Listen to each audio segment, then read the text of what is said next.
1966 lo habían derrocado al doctor Ilia, había asumido Onganía, se estaban interviniendo las universidades, veníamos de la noche de los bastones largos y había una intervención también en la Universidad Nacional de Córdoba y se hizo una convocatoria de los estudiantes donde tuvimos el apoyo también de las fuerzas obreras y la convocatoria se hizo en la Plaza Colón. En aquella época había dos grandes fuerzas o dos grandes movimientos en la vida universitaria, que eran la FUC, la Federación Universitaria de Córdoba, y el integralismo, que respondía a una corriente de tipo social cristiana, el integralismo. Y estaba el Ateneo también, con menos cantidad de gente, que eran de ultraderecha. Esos tres movimientos decidieron, frente al atropello que vivió la universidad por las fuerzas de represión del gobierno, decidieron hacer una movilización para que tomara conciencia toda la vida universitaria de lo que estaba ocurriendo en nuestro país. Fue muy rápida la represión, apenas empezó el acto, la policía empezó con los gases lacrimógenos, la caballería que salía en ese momento muy frecuentemente, empezaron a arremeter contra los estudiantes y nos empezamos a dispersar y a correr por la avenida Colón. En aquella oportunidad, Laura, que por aquellos tiempos era mi novia, ella vivía en Colón y La Cañada. Y ahí, bueno, eran puntos neurálgicos, ¿no? Pero eso es anecdótico. Nosotros salimos disparando junto con todos, cada uno, nos dirigíamos hacia el centro. En realidad íbamos como buscando volvernos a concentrar en el centro. Y cuando llegamos a la altura de Cinerama empezamos a sentir los tiros. Y bueno, empezó a correr la voz de que le habían dado a uno, que uno había caído. Nosotros no lo vimos, sino que sentimos los tiros. Hubo un desbande, hubo mucha histeria colectiva, digamos, porque la gente se asustó. Y nosotros entramos a la confitería que estaba ahí en la esquina de Colón y Tucumán, La Joya, una confitería que estaba muchísimos años. Atrás nuestro entra una chica, la tengo tan presente, una gordita rubia, con dos adoquines en la mano, que, por cierto, que los estaban utilizando para tirárselo a la policía, ¿no?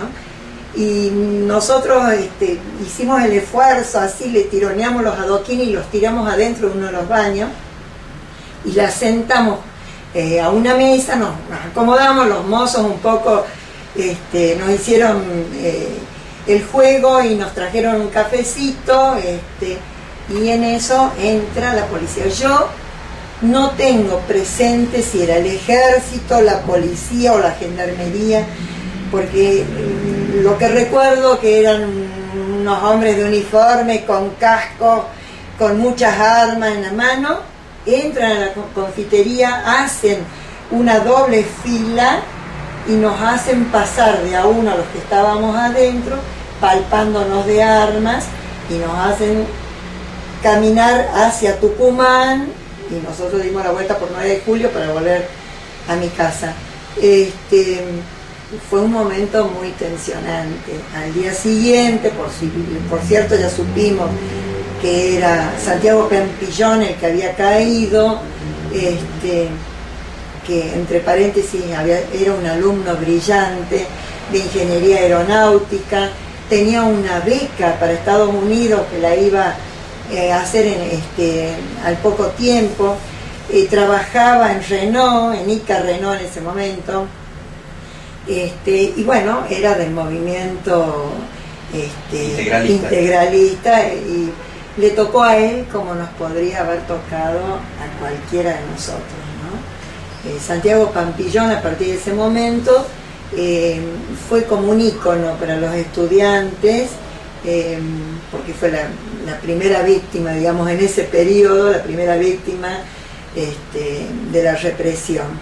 Y hay un detalle que yo estaba recordando, que el movimiento estudiantil durante mucho tiempo pidió que la avenida Colón se llamara Santiago Pampillón, por supuesto que no le llevaron el apunte, pero todas las mañanas aparecían, donde están los cartelitos de avenida Colón, aparecían papeles pegados que decían Santiago Pampillón. Eso durante muchísimo tiempo fue así.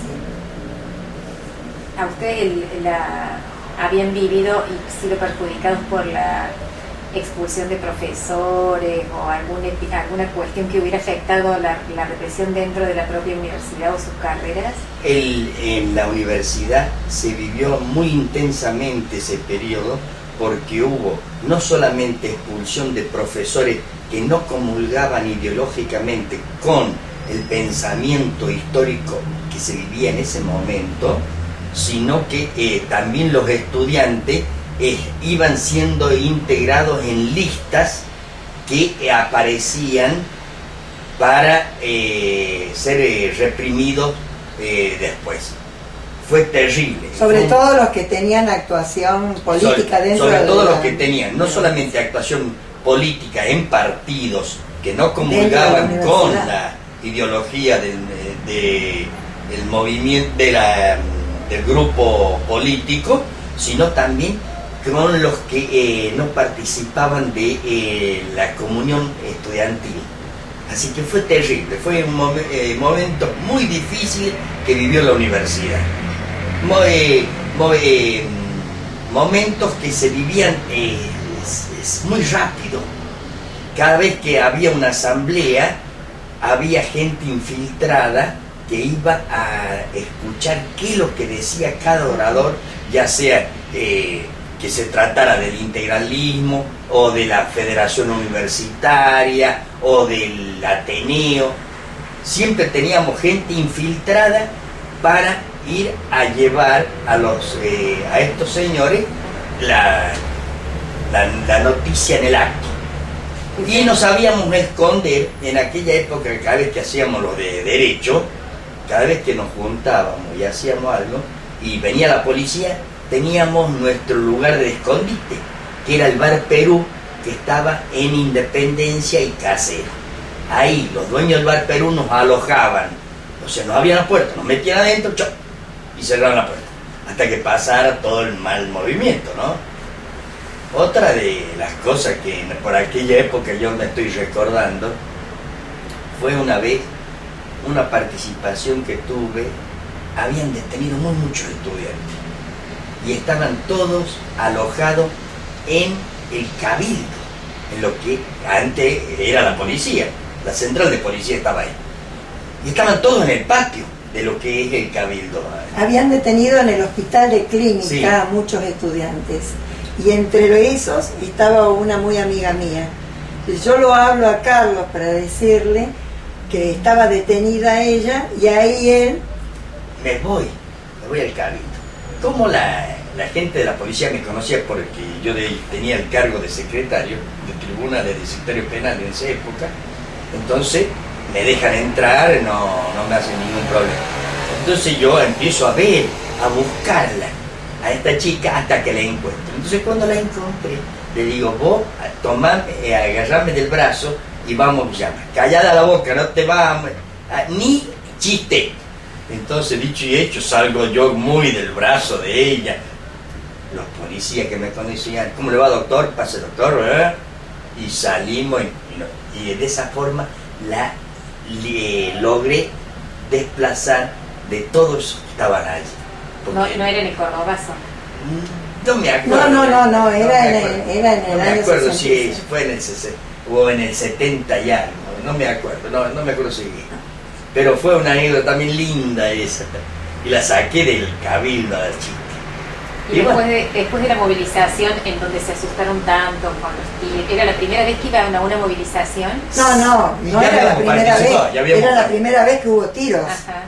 O sea, nosotros nunca habíamos estado yo era el segundo año que estaba en Córdoba, así que tampoco tenía mucha experiencia en manifestaciones ni en represiones policiales. Pero era la primera vez que participábamos donde se puso tan duro y la caballería arremetía con todo y el camión hidratante que le decíamos los estudiantes Neptuno y largaba agua azul, largaba un chorro así, quedaban todos marcados y era muy fuerte. Te tiraba del chorro, te tiraba al suelo. Entre eso y los gases lacrimógenos, bueno, se armaba un desbande, salía todo el mundo disparando para volverse a agrupar en otro lado. ¿Y hubo actos o movilizaciones después de lo de Santiago Pampillón? Sí, muchísimo.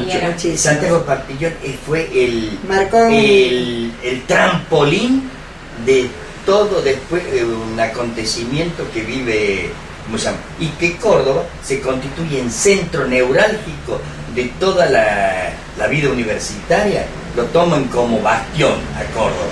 Porque después de Córdoba empiezan las otras universidades a desplegar los distintos movimientos, pero hasta ese momento solamente la noche de los bastones largos que había producido La Plata, pero que no tuvo la trascendencia, porque Santiago Pampillón se constituye en la antorcha viva del estudiantado que se levanta en aras de defender lo que era la verdadera idiosincrasia de la universidad. ¿Se acuerdan cómo siguió el movimiento estudiantil? Porque Santiago Pampillón estuvo internado varios días hasta que estuvo muy poquitos días y muere. Lo llevan hasta al hospital de urgencia y ahí muere y de ahí, inmediatamente luego son trasladados los restos porque la policía se lo quería sacar de encima rápido a él. Era un estorbo y era una brasa caliente que tenían. Entonces lo sacaron rápido, lo llevaron a Mendoza para enterrarlo. Pero yo lo que me acuerdo que en Mendoza el entierro fue multitudinario. De acá de Córdoba viajó muchísima gente y bueno, tengo así un recuerdo de que escuchábamos de que había sido realmente importante el entierro de él, ¿no? Fue muy impactante. Yo creo que el otro punto impactante después, así movilizador, fue el Cordobazo, ¿no? Porque esta lucha siguió. Nosotros seguimos nuestro camino, pero la lucha, digamos, estudiantil, obrera, siguió y volvió a tener un punto así fuerte con el Cordobazo, ¿no? ¿No se sentían amedrentados por la represión policial, por ejemplo, o en la facultad, en las asambleas, o en la calle? Se sentía uno amedrentado porque se sabía vigilado, se sabía perseguido. No, había que ser valiente para poder mantener las ideas y no siempre se lograba eso, ¿eh? Pero tampoco la represión era tan fuerte como fue después del 76, ¿no? Nada que ver. Era como que todavía se valorizaba, digamos, al ser humano. En esa época no lo sentimos con tanta fuerza como después los acontecimientos que se sucedieron, ¿no es cierto?, más adelante. Bueno, si quieren agregar algo, total le editamos esto, lo que nos estén escuchando. Yo lo que te voy a decir es algo que tenés que corregir. Carlos había tenido una confusión. Vos, cuando la sacaste a Inés, era el año 66, no estaba recibido. No estaba o sea que no era secretario tampoco. No, vos lo que pasa es que trabajabas en tribunales y ahí conocían, claro. Ves esa parte mejor, cuando le editen sacársela, porque él no estaba recibido. No, en el año 66 no estaba recibido. No estaba recibido. Lo que pasa es que vos te manejabas, te movías entre la policía y demás por su mismo trabajo en tribunales. Pero vos fuiste, él fue, la abrazó y la sacó. Y la saqué. Yo esperaba afuera, yo esperaba en la esquina de la plaza. La sacó abrazadita así. Él estaba, me acuerdo, todo trajeado, sobre todo, que quiera que no, en aquella época ese era como un símbolo de persona, digamos, de otro nivel y no del estudiante común. ¿No? Claro, a mí me conocía toda la policía. Pero él estaba trabajando. Como yo estaba en el fuero penal. Él trabajaba, pero era pinche. Entonces la policía me conocía por el trato diario que teníamos en Pero aquella época. no estabas, por eso vos que tuviste una confusión. Sí. No estabas todavía recibido ni te habían nombrado secretario, porque estábamos hablando del año 66. Claro. Para eso quería que dejarlo claro para que no hubiera una confusión. Por ahí no llega a ver a alguien que nos conoce y decir, ¿cómo? Si este no estaba todavía. No. Aparte estábamos hablando de cuando éramos estudiantes. No, ahora yo lo que sí me acuerdo es que en el año, yo era secretario de instrucción sexta, pero eso ya era el año, después del, es el año 70 a partir del 76, acordate. 77, no recuerdo exactamente. Me recuerdo que un amigo mío que era judío, médico, muy buen médico, había tenido un proceso de conversión y se convierte al cristianismo. Un proceso que le llevó mucho tiempo de conversión. Y era un tipo que le había aprendido muy mucho el cristianismo. Y cuando llega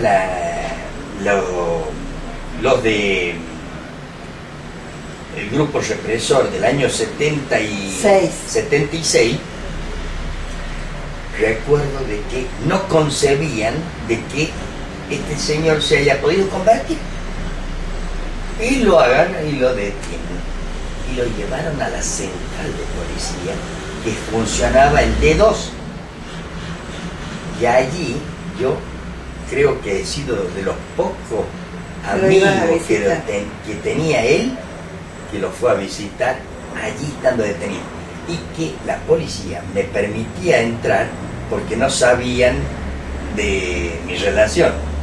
Entonces, como yo era secretario, me permitían entrar, sin saber que yo a qué iba. Yo iba a ver a mi amigo que lo tenían detenido. Otro detalle que no sé si les puede servir, nosotros vivíamos en Puerto Lugones cuando Carlos era secretario penal, y en una oportunidad va un comisario, se sienta en el escritorio, sí, a hablar con él, y estaba mirando la biblioteca y ve las obras de Marx, y le dice a Carlos, si usted no fuera quien es, yo lo hago meter preso por tener las obras de Marx en la biblioteca. Claro, y esa era, yo la tenía a las obras porque el profesor de Derecho Político nos exigía leer todo. Y bueno, ya había que tenerla la obra, si no, ¿cómo leí? En aquella época se compraban los libros, claro. No se hacían fotocopias. No se hacía. Pero mirá el detalle, a mí se me quedó tan grabado que yo estaba sirviéndole un café cuando él, mirando la biblioteca, dijo eso. Y después nosotros con el tiempo atamos cabo, ¿no? Lo que significaba hasta tener libros en la biblioteca. En ese momento no éramos conscientes de eso.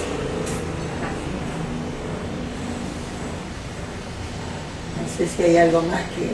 No, yo les cuento algo, pero no para que salga. Que volvimos a vivir otra vez lo que es el cordobazo, ¿no? Claro, nosotros cuando estábamos recién casados, vivíamos en Calazán, entre 27 y Casero. En aquella época del cordobazo, recuerdo clarito, así con una nitidez terrible, varios hechos. Primero, una bomba que le ponen al rector de la universidad, a Jorge Orgaz. Jorge Orgaz era brillante, fue un señor rector. Y le pusieron una bomba, porque Jorge Orgaz tenía la casa en Calazán, entre 27 y Dianfune, sobre la mano de derecha. Otra bomba le ponen en la esquina de casa. Era el laboratorio Pfizer. Laboratorio Pfizer. Y la tercera bomba grande que de allí... Dinamita, Era dinamita. Sí, con dinamita. Se la ponen al doctor Airavedian, que vivía en San Juan, casi Arturo, casi Corro. Ahí vivía Airavedian. Que Airavedian se salvó, pero milagrosamente, porque saltó por los techos y salió a la calle cuando le estalló la bomba. ¿Y ustedes sabían quién ponía esas bombas o se sabía? Se sabía que era la gente estaba en el del- aire del de que Estado. de que eran los de la AAA. Bueno, en la época del Cordobazo, otro, ya había guerrilla organizada, estaba la AAA. Estoy hablando. ¿Sí? Sí, Estaba En la realidad, triple A. Comandos Libertadores de América. Sí, claro. Triple A. Triple A. Ponen otra bomba que a nosotros nos saltó el auto. Ese fue a Humberto Primo, Goldman. no, Al de que vendía autos. sí, a una empresa que vendía autos. O sea, Estaba en vivíamos- calle Santa Rosa. Te digo un detalle, cuando nosotros nos vamos a vivir a Puerto Lugones, cada vez que golpeaba una puerta mis hijos lloraban a los gritos, porque venían de haber vivido en medio de este barrio donde continuamente había bombas. Fue una época muy difícil. Una cosita que te cuento del Cordobazo: el día anterior a que se produjera el hecho del Cordobazo, habíamos llevado a nuestro hijo mayor, que tenía 1 año y un piquito, a la Plaza Colón a jugar un rato. Al frente estaba la confitería de la Oriental, De Oriental. donde en las vidrieras había muchos peluches. Y él lo tenemos tan presente, tenemos fotos inclusive, que él está con la ñata contra el vidrio queriendo tomar los peluches. El día siguiente vimos pasar esos peluches por nuestra puerta, de gente que había roto los vidrios y habían arrasado con todo lo que había en atrás, ¿no? En esas vidrieras, y pasaban con los peluches en sus manos. Fue muy bravo también la época del Cordobazo. Hubo muchos tiros, los sentíamos en los techos. Ahí salió el ejército a la calle, ¿no? Ahí cerca de casa, en Colón y Avellaneda. Ahí ya en Avellaneda estaba la Citroën, la concesionaria Citroën, que sacaron los autos afuera y los quemaron. El ejército patrullaba las calles, uno quería asomar la nariz para ir a buscar un sachet de leche y a los gritos nos hacían entrar a nuestra casa. Fue muy conmocionante esa época. Y fue el final de la era de Onganía. Al comedor universitario. El detalle del comedor En el universitario. comedor universitario se gestaban muchas de las reuniones, porque ahí iba de boca en boca la convocatoria para el acto, que nos vamos a reunir en Plaza Colón, o que nos vamos a reunir en Plaza Vélez, o que nos vamos a reunir en la Plaza Vélez. No era como era ahora, era verdaderamente una plaza bien redonda, igual que la de General Paz. Entonces ahí el centro de convocatoria prácticamente se hacía o en el comedor universitario o bien en las distintas facultades, que ya corría la voz, bueno, a tal hora y estaban los dirigentes, en cada facultad había claro, dirigentes, había dirigentes, que era lo que convocaban. El comedor universitario fue uno de los motivos por los cuales lo cerraron después, porque lo consideraban un foco, digamos, de concentración o un foco de ideas, claro, ¿no? De los estudiantes. Sí. Ahí fue el comedor era el lugar ideal para dar inicio a algo. Entonces, a tantas cosas dio inicio que nosotros nos conocimos yendo a comer en el comedor universitario. Eso es aparte. ¿Sabes dónde nos conocimos? En la Plaza Colón. Un día domingo, Carlos estaba haciendo la cola con sus compañeros de casa y estaban las compañeras de casa mía, y llego yo, que siempre era medio lerdo para prepararme, y bueno, y se sentó al lado, pero teníamos los ómnibus de la ciudad universitaria, ¿sabías? Al comedor. al comedor teníamos un ómnibus vos ya no plateado. los